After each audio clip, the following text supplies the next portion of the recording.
Vriende, hartlik welkom by ons Pinkster hierdie jaar, waar ons saam met mekaar reis oor die tema wat sê lewe met wysheid.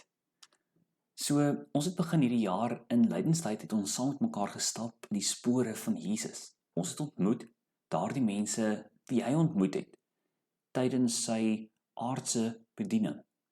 Ons het saam met mekaar Paasfees aan tafel spandeer, waar ons Jesus die gasheer ontmoet het, sy uitnodiging om by hierdie tafel aan te sit en deel te hê aan die feesmaal wat hy gee. Maar nou in Pinkster vra ons 'n volgende vraag. Met Pinkster kyk ons weer wat het gebeur met Jesus se hemelvaart. Wat het gebeur op Pinksterdag toe die Heilige Gees uitgestort is.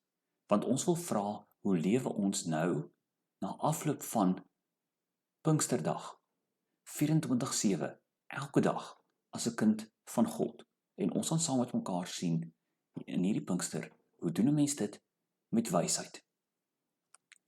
Maar vanoggend begin ons deur saam met mekaar net weer eers in te fokus om te verstaan presies maar wat het gebeur op Pinksterdag, soos wat Handelinge 2 dit vir ons vertel. So die uitstorting van die Heilige Gees, Handelinge hoofstuk 2. Toe die dag van die Pinksterfees aanbreek, was hulle almal op een plek bymekaar. Skielik was daar 'n geluid uit die hemel, soos die van 'n geweldige stormwind, en dit het die hele vertrek gevul waar hulle gesit het. Hulle het iets gesien soos vuur wat in tonge verdeel en op elkeen van hulle gekom het. Almal is met die Heilige Gees vervul en hulle het in ander tale begin praat, soos die Heilige Gees dit aan hulle gegee het om onder sy leiding te doen. Daar het godsdienstige Jode uit al die nasies onder die son in Jerusalem gewoon. Toe die mense die geluid hoor, het 'n groot skare saamgedrom, en omdat elkeen gehoor het hoe daar in sy eie taal gepraat word, het hulle nie geweet hoe hulle dit het nie. Verras en verbaas sê hulle toe, die mense wat daar praat is tog almal Galileërs. Hoe hoor elkeen van ons dan sy eie moedertaal, Perse, Mediërs, Elamite, sowel as die inwoners van Mesopotamië, Judea en Kappadosie, Pontus en die provinsie Asië, Frigië en Pamfilië, Egipte en die dele van Libië om Sirene, mense uit Rome, Jode sowel as heidene wat uit die Joodse geloof aangeneem het, Kretensers en Arabiere. Ons hoor hulle in ons eie taal praat oor die groot dinge wat God gedoen het. Hulle was almal verbaas en uit die veld geslaan. Party het vir mekaar gevra, wat kan dit tog beteken? Maar ander het gespot en gesê, hulle is dronk. Maar toe staan Petrus saam met die ander 11 apostels op en onder die leiding van die Heilige Gees spreek hy die mense toe. Jode en julle almal wat in Jerusalem woon, ek moet vir julle verduidelik wat hier gebeur het. Luister na wat ek gaan sê. Hierdie mense is nie dronk soos julle dink nie. Want dit is maar nog 9 uur in die môre. Nee, wat hier gebeur is soos God dit deur die profeet Joël gesê het. So sal dit in die laaste dae wees, sê God. Ek sal my gees uitstort op alle mense. So sal dit dan wees. Elkeen wat die naam van die Here aanroep sal gered word. Israeliete, luister na hierdie woorde. God het Jesus van Nasaret aan julle bekend gestel deur die kragtige dade, die wonders en die tekens wat God hom by julle laat doen het. Daarvan weet julle self. God het besluit en dit vooruit bepaal om hom aan julle uit te lewer en julle het hom deur die heidene aan die kruis laat spyker en hom doodgemaak.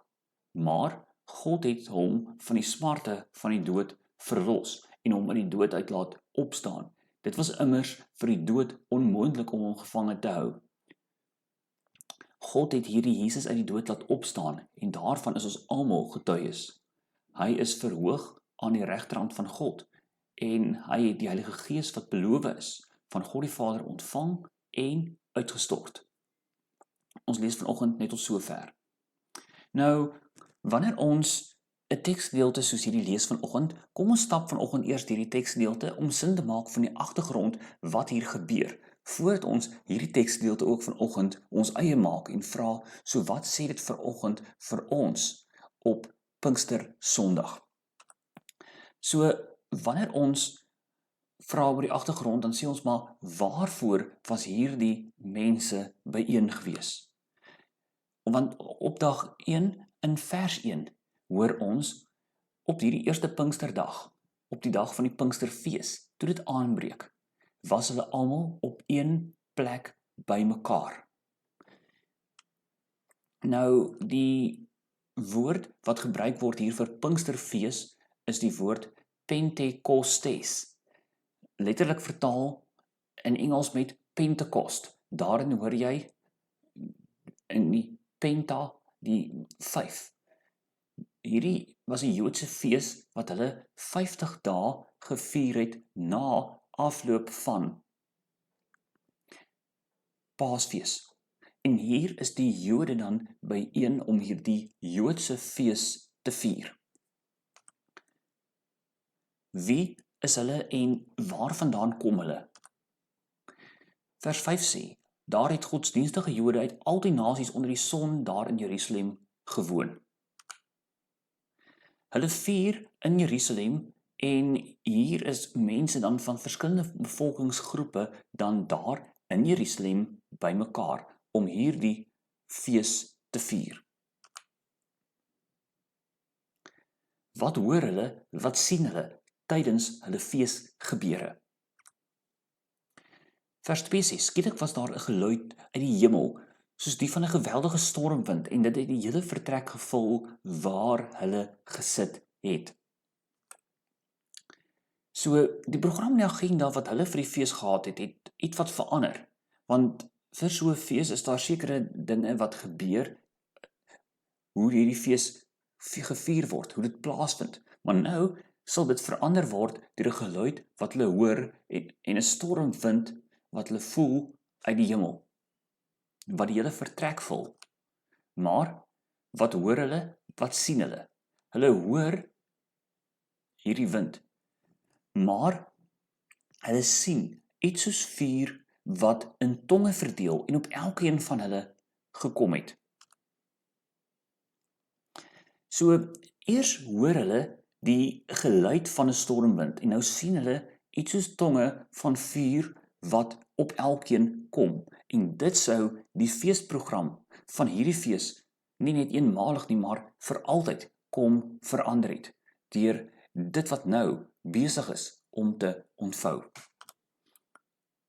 So, want hier word 'n belofte vervul. Dis nie maar net slegs iets wat hulle sien of iets wat hulle hoor nie, maar 'n belofte word vervul. Vers 4a sê almal, in die Grieks panta, almal is met die Heilige Gees vervul. So, hierdie Jode wat by die fees byeen is, hulle word nou met die Heilige Gees vervul, hierdie Joodse gelowiges. Maar nou, dink aan die woorde wat dieselfde skrywer van Lukas Handelinge in sy eerste volume geskryf het. Hy onthou die woorde van Jesus net voordat hy opvaar na die hemel. En hy het gesê, ek sal die gawe wat my Vader beloof het vir julle stuur. Maar julle moet in die stad bly, dit is nou Jerusalem, totdat julle met die krag van bo toegerus is. So hier sien ons die werkwoord hier is eplesan.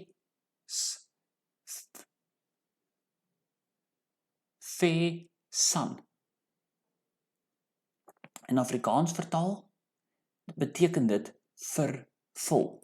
Maar nou, interessant hier, is hierdie woord is geskryf in die Aorustus tydsvorm, wat sê dis iets wat heeltemal gebeur het in die verlede en afhandel is. Hulle is vervul in die verlede, dit is afhandel, maar dit word geskryf as 'n passief, want dit is 'n goddelike handeling. God het hulle met die Heilige Gees gevul. Hulle almal is met die Heilige Gees gevul. Maar nou hoor ons hier van ander tale.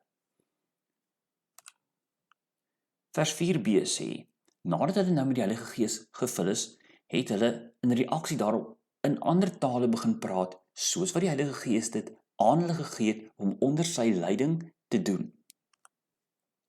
Hierdie tale wat hier beskryf word is nie dieselfde tale wat Paulus in 1 Korintiërs 13 beskryf nie. Wat Paulus in 1 Korintiërs 13 beskryf is bepaalde gawe wat onder leiding van die Heilige Gees kan plaasvind, waarvan ons hoor in Paulus se vroeë briewe in hierdie gemeentes. Maar dit skryf Paulus in die jaar ongeveer 55 na Christus.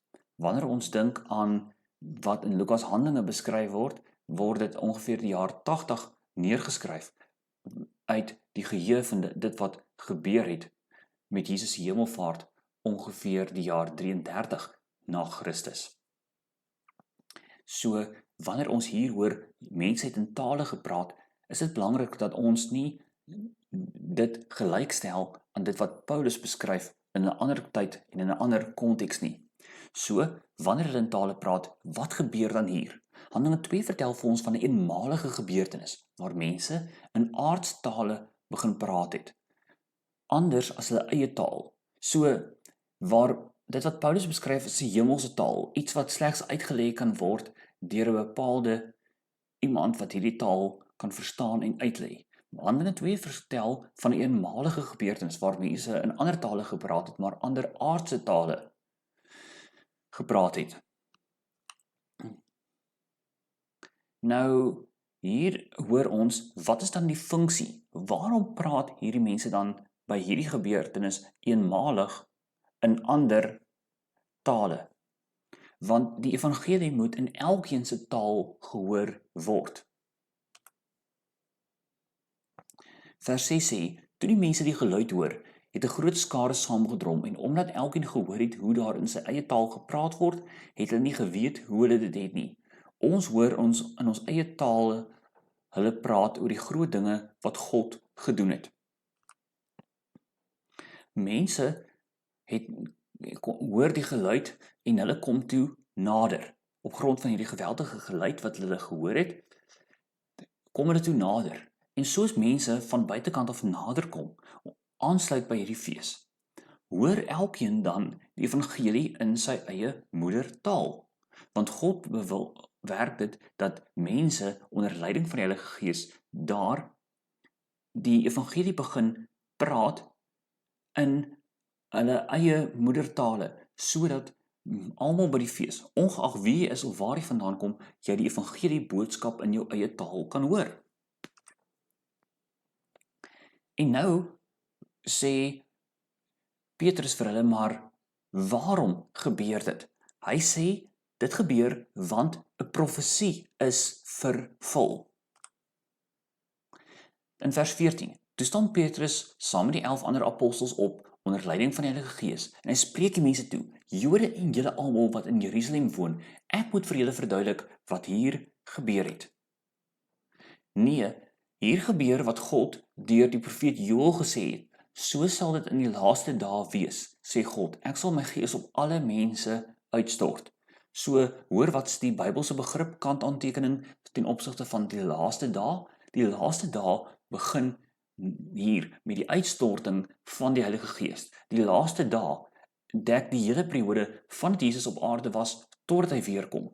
Maar nou hoor ons dat die profeet Joël het in die Ou Testament jare gelede al die woorde geprofeteer dat God sy gees sal uitstort op alle mense. Nou kom Petrus en sê, maar mense, hierdie mense is nie dronk soos julle dink nie, dit is nog 9:00 in die môre. Nee, wat hier gebeur is dat God het sy gees uitgestort. Dit wat Joël geprofeteer het, dit het gebeur. Nou, wanneer mens gaan kyk na die woorde wat Joël gebruik, dan sien 'n mens dat dit klink vir ons amper effens anders as wat hier gebeur het. Maar 'n profesie is nie staties nie. 'n Profesie se vervulling lyk nie altyd soos ons dit vir onsself sou kon voorstel nie. Maar hier kom Petrus en hy sê, maar hierdie profesie is vervul. Dit het gebeur. God het sy gees uitgestort op alle mense. Nou sien ons maar wat is die gevolg daarvan? Elkeen word 'n getuie. Handelinge 1 vers 8, wanneer ons sou terugblaai, dan onthou ons die bekende Handelinge 1 vers 8 wat sê, maar julle sal krag ontvang wanneer die Heilige Gees oor julle kom, en julle sal my getuies wees waar? In Jerusalem, in Judea, in Samaria en tot in die uithoeke van die wêreld. So ons sien hier dat Jesus sê voor hy opvaar na die hemel, maar julle gaan nie krag ontvang wanneer die Heilige Gees oor julle kom. En dan sal julle my getuies wees. Nou sien ons presies dit het gebeur. Hierdie mense het die krag van die Heilige Gees ontvang.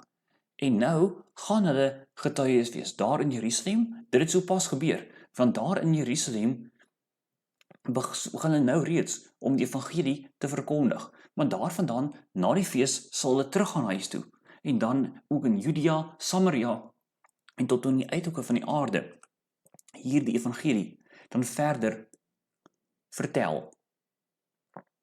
So hierdie mense hoor die evangelie, elkeen in sy eie taal, sodat hy ongeag waar hy na afloop van die fees sou gaan, daar die evangelie boodskap van Jesus gaan verkondig. En so sou die kerk van die Here na afloop van Pinksterdag groei tot aan die uithoeke van die wêreld. Nou sou mens kon vra, maar wat is hulle getuienis? Getuig hulle oor die geluid wat hulle gehoor het? Getuig hulle oor die wind wat hulle gevoel het? Getuig hulle oor die tonge van vuur wat hulle gesien het? Nee, hulle getuienis vertel wie is Jesus. Maar God het hom van die smarte van die dood verlos en hom uit die dood laat opstaan. Dit was immers vir die dood onmoontlik om hom gevange te hou. Jy sien, die boodskap wat hulle gaan verkondig is Jesus. Hulle sê, God het hierdie Jesus uit die dood laat opstaan en ons is daarvan getuies. Hy is verhoog tot aan die regterhand van God en het die Heilige Gees wat beloof is van die Vader ontvang en uitgestort. Jesus het nie slegs die Heilige Gees beloof nie, dat hulle hierdie krag sou ontvang om die getuies te wees nie. Maar God het die Heilige Gees gegee. En nou onder leiding van die Heilige Gees gaan hulle getuig waaroor? Hulle gaan getuig oor Jesus. Dat Jesus die gekruisigde, opgestane en verhoogde Here Jesus Christus is. Dit is die getuienis wat hulle sal verkondig as die resultaat van Pinksterdag, as die resultaat van die ontvangs van die Heilige Gees. Maar nou sal jy vanoggend van my kon sê, haie, dit alles het byna 2000 jaar gelede gebeur. Nou, hier vandag vier ons weer Pinksterdag. So wat sê dit vir ons? Jy sien, hierdie teksgedeelte help ons weer om die vraag te vra, maar wie is die Heilige Gees? Ons sê ons glo in een God wat homself openbaar het in 3 persone, naamlik God die Vader, God die Seun en God die Heilige Gees. En nou sien ons, maar ons weet, God die Vader het sy Seun Jesus Christus na hierdie wêreld gestuur, maar toe Jesus opgevaar het na die hemel, met hemelvaart wat ons onlangs gevier het, het hy gesê, ek beloof, ek stuur vir julle die Heilige Gees. En met Pinkster sê ons vier dat die Heilige Gees gekom het. Dat God as Vader, Seun en Heilige Gees, een God wat homself openbaar het aan ons as 3 persone. Maar dan sal ons ook kon vra, maar wat is dan die werk van die Heilige Gees? Dikwels as ons dink aan wie God is, dan sê ons God is ons Vader, hy is ons skepper. Wanneer ons dink aan wie Jesus is, dan sê ons hy is ons verlosser. Hy is die Christus. Hy is die een wat hierdie redding bewerk het, die Seun van God. Maar dan is dit dikwels vir ons moeiliker om te beskryf, so wat is die werk dan vir die Heilige Gees doen? Die Heilige Gees het nie 'n agenda anders as die werk van God die Vader en Jesus Christus nie.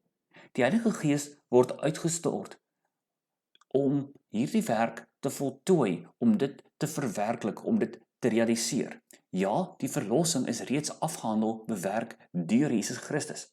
Maar die Heilige Gees kom bevestig dit nou in 'n mens se hart. Die Heilige Gees kom om hierdie verlossing nou vir 'n mens te aktualiseer, 'n verhouding met God te verwerklik. En daarom kan ons die werk wat die Heilige Gees doen, altyd verbind aan God se verlossingshandeling in Jesus Christus.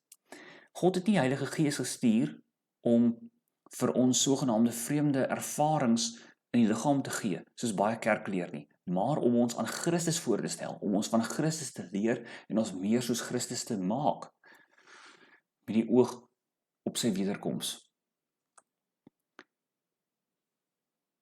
Maar ons sal kon vra, hoe kry ek en jy dan deel aan die Heilige Gees? Ons hoor dat die Heilige Gees is uitgestort op alle mense. Maar hoe kan ek en jy dan deel kry aan die Heilige Gees? Ek en jy kry deel aan die Heilige Gees wanneer ons tot geloof in Jesus kom. Dan, wanneer ek tot geloof in Jesus kom, dan sê ek maar, hierdie geloof is nie eintlik iets wat uit myself uit kan kom, as God nie die geloof deur die Heilige Gees in my hart werk, sodat ek my vertroue kan verplaas inhoudelik tot geloof, weg van myself, weg van wie ek is, na wie God is nie.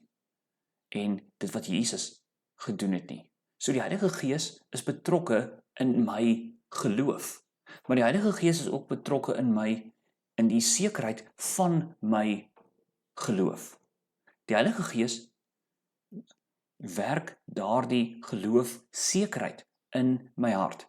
Die sekerheid dat ek 'n kind van God is nie iets wat uit myself uit kan kom nie, wat die Heilige Gees in my werk. Daardie oortuiging dat ek sal deel hê aan die ewige lewe, dat my skuld vergewe is, dat my sonde afgewas is, dat my verhouding met God herstel is. Daardie sekerheid werk die Heilige Gees in my hart, deur geloof en deur die wedergeboorte. So wanneer ek my sonde bely voor God, wanneer ek my tot geloof in hom kom en vanuit hom weergebore word, kry ek en jy dan deel aan die Heilige Gees.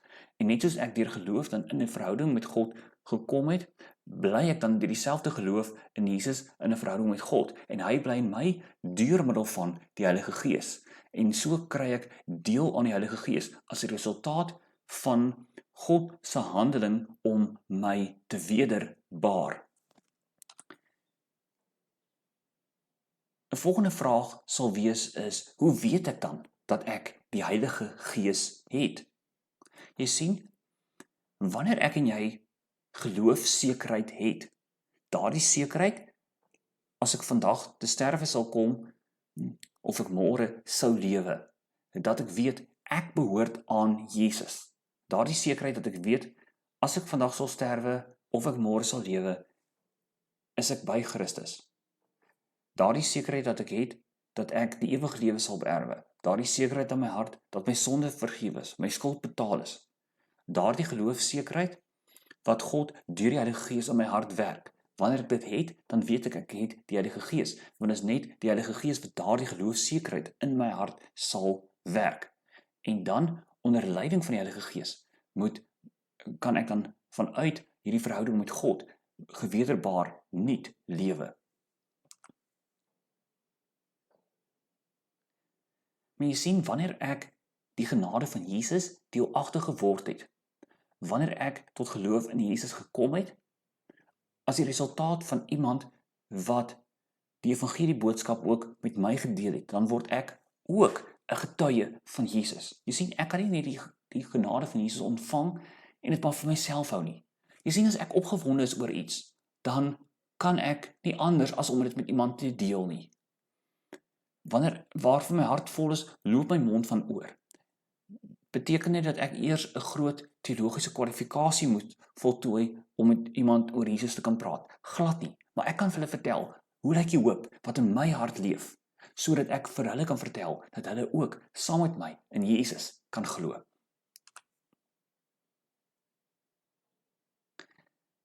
Volgende kan ons vra, so hoe leef ek dan gevul met die Heilige Gees nou?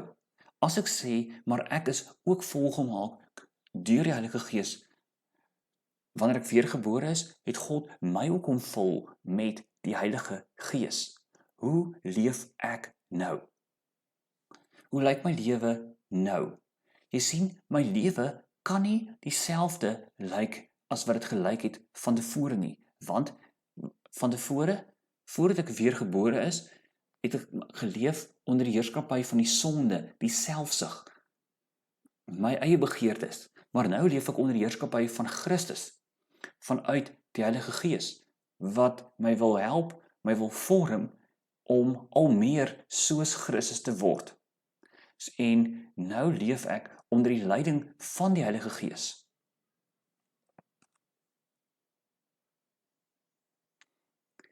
Nou sou ons kon vra, maar is dit maar net iets wat op sommige aspekte van my lewe betrekking het? Ja, dat ek vir die geestelike aspekte van my lewe vertrou, dat ek daarin meer heilig gemaak moet word. Nee. Wanneer God my lewe nuut maak, behoort my hele lewe aan hom. Heiligmaking het betrekking op my hele lewe, wanneer ek in my totaliteit, in alles wat ek dink, doen, sê, begeer, is, wens, verlang of word. My hele lewe is nou onderworpe aan heiligmaking, wanneer die Heilige Gees my voortdurend na Christus wys, my oortuig waar moet ek meer soos Christus word, en my hele lewe, elke aspek daarvan, is ingereken in hierdie saak, dat ek nou al meer gelykvormig aan Jesus, my getroue verlosser, wil word. En die Heilige Gees, wat in my woon, as 'n weergebore kind van God, is besig onderweg met heiligmaking om my dan al meer soos Jesus te maak. En dan staan my hele lewe in diens van die Here. Wanneer ek meer soos Jesus word, dan is daar niks wat ek kan sê, hierdie gedeelte hou ek vir myself, hierdie gedeelte van my lewe leef ek op my terme, vir my genot, soos ek wil nie. Nee, my hele lewe staan in diens van die Here, en nou is my vraag nie meer, hoe wil ek lewe nie, maar hoe wil God hê moet ek lewe? Hoe wil God my meer soos Jesus maak? En hoe wil God deur my lewe verheerlik en vereer word? En alles wat ek is, doen, sê, dink, begeer, wens, word, alles staan nou in diens van die Here. Ek dink aan 'n teksvers soos Handelinge 6 vers 3, wanneer daar dienswerkers gekies moet word, mense wat aangewys word vir die diens van die Here, dan is die kriteria dat hulle moet wees natuurlik vol van die Heilige Gees. Want in Handelinge 2 het ons gehoor die Heilige Gees word uitgestort. So natuurlik vir 'n dienswerker van die Here moet 'n dienswerker dan vol van die Heilige Gees wees. 'n Dienswerker moet gevul wees met die Heilige Gees. Maar 'n dienswerker het ook wysheid nodig. En hierdie woord wysheid het my gefassineer in Handelinge, want hierdie woord in die Griekse teks is die woord Sophia, wat vertaal kan word met wysheid, kennis of insig. Maar dit is ook dieselfde woord wat ons kry in die Ou Testament, in die Griekse vertaling, in die Septuaginta, in die LXX van die Ou Testament, in Spreuke, word dieselfde woord Sophia gebruik om wysheid mee te vertaal. En hierdie Pinkster wil ons dan vra, hoe leef ek dan met wysheid? As ek deel gekry het aan wie Christus is, wanneer ek weergebore is, wanneer die Heilige Gees nou in my woon, wanneer my hele lewe in diens van Christus staan, hoe lyk 'n lewe 24/7 met die simbool van die wekker, wat ek lewe volgens die wysheid van die Here? En dit is waarmee ons hierdie Pinkster gaan besig wees. Ek wil jou uitnooi. Sondag aand gaan ons infokus op hierdie begrip wysheid. Maandag aand gaan ons praat oor hoe beïnvloed dit my woorde. Dinsdag my rykdom, Woensdag my werk, Donderdag my verhoudings. Anders gestel, hoe lyk my lewe wanneer ek dit met wysheid leef? Wanneer ek praat, wanneer ek geniet, wanneer ek werk of wanneer ek kuier? Want al die aspekte, wanneer ek 'n kind van God is, moet gebeur in diens van hom tot sy eer. Maar dit kan gebeur slegs wanneer ek gevul is met die Heilige Gees en onder sy leiding met wysheid in elke aspek van my lewe leef. Met Pinksterdag onthou ons dat die Heilige Gees van God uitgestort is. Maar nou wil ons vra, hoe gaan my lewe anders lyk na Pinkster? Wanneer ek in elke aspek van my lewe wil vertrou dat God die beste weet vir my lewe, dat ek volgens sy wil lewe, onder leiding van die Heilige Gees met wysheid. En die uitnodiging is, kom reis saam met ons hierdie Pinkster. Ontdek wat beteken 'n lewe, nie slegs gevul met die Heilige Gees nie, maar 'n lewe wat geleef word volgens die Bybel se begrip wysheid. Opgewonde om saam met julle te reis. Amen.